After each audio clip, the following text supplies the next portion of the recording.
I'm the President of the United States. So I received this message from the heavens. Not going to be like us.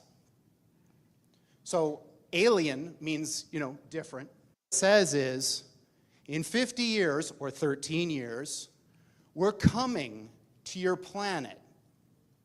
You got to be ready. Now just imagine what would happen if that happened. A super intelligent alien race beamed down a message to all of us Earthlings saying, we're coming July 13th, 2030, and boy, you better be ready because the mothership is landing right on the front lawn of the White House or wherever you wanted to land on that day. The amount of resources that would be marshaled to try to figure out what to do would encompass the whole world. AI is just like that. So when this thing that I'm talking about happens, it's going to be exactly the thing that you're thinking about those super intelligent AIs. So the one thing I can tell you is they're not going to be like us. So alien means, different. These things that we're building are not going to be people. They might be really smart, they might be really good at all sorts of different things, but they're not going to be like us. They're exactly the thing that you're thinking about those super intelligent AIs. So the one thing I can tell you is they're not going to be like us. So alien means, different. These things that we're building are not going to be people. They might be really smart, they might be really good at all sorts of different things, but they're not going to be like us. They're going to be aliens. And they're going to be, I'm sorry to say, way smarter than every single person in this room in ways that we can't even comprehend. So this, of course, triggers a lot of alarm. One of the guys who talks about this is Elon, who says things like this, like, when you do this, beware. Because you think, just like the guy in the stories, that when you do this, you're going to put that little guy in a pentagram, and you're going to have your holy water out, and you're going to wave it at the thing, and by God, it's going to do exactly what you say and not one thing more, but it never works out that way. So this is an attitude that some are having, this emerging alarmism about the way this is going to go.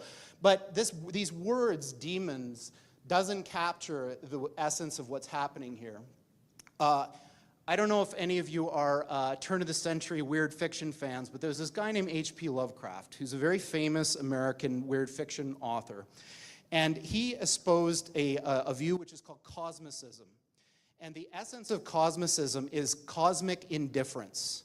So what he was saying is basically, yes, there are these massively intelligent entities out there, but they're not good, they're not evil. They just don't give a shit about you even in the slightest. The same way that you don't care about an ant is the same way they're not going to care about you.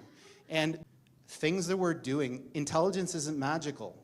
It's not some kind of weird thing. It's a mechanical outcome of the way that our machines in our head work. We're going to figure it out eventually. And when we do, we're going to make it better in all sorts of interesting ways. And then you have this weird thing that happens that because the machine is now able to act in its own self-interest, it can take the action to make its own thought process better. We can't do that. So we're stuck with what we were born with, more or less. We can learn things, but that's not the same as getting smarter. So these machines are going to be able to take control of the tools from which they are built to create better versions of themselves. And that, what's sometimes called an intelligence explosion, is something that biological creatures can't undergo. So I think it's an absolutely guaranteed outcome of progress. The only question is when, and I think Andrew would agree with that. James. Hey, great to have you out here. It was brilliant hearing you speak for the first time myself. I'm sure a lot of people here would agree with me. What is your goal to stop the world from turning into that of the Terminator? Right. So there are things about the world that I can't stand, okay? And I think that's probably true for everybody here. You look at the world and there's all these things that you think, shit, what are things like that? So there's a couple of things you can do when you're faced with this. The one that I've found works for me is I'm like, screw that, I'm going to do that myself, right? So back, 25 years ago, I was like, this is bullshit. Why aren't there any quantum computers? It's not that hard a problem. And so we changed the world by actually building them. And in this case, this is bullshit. Why don't we have AI? It's been, 60 years since Turing?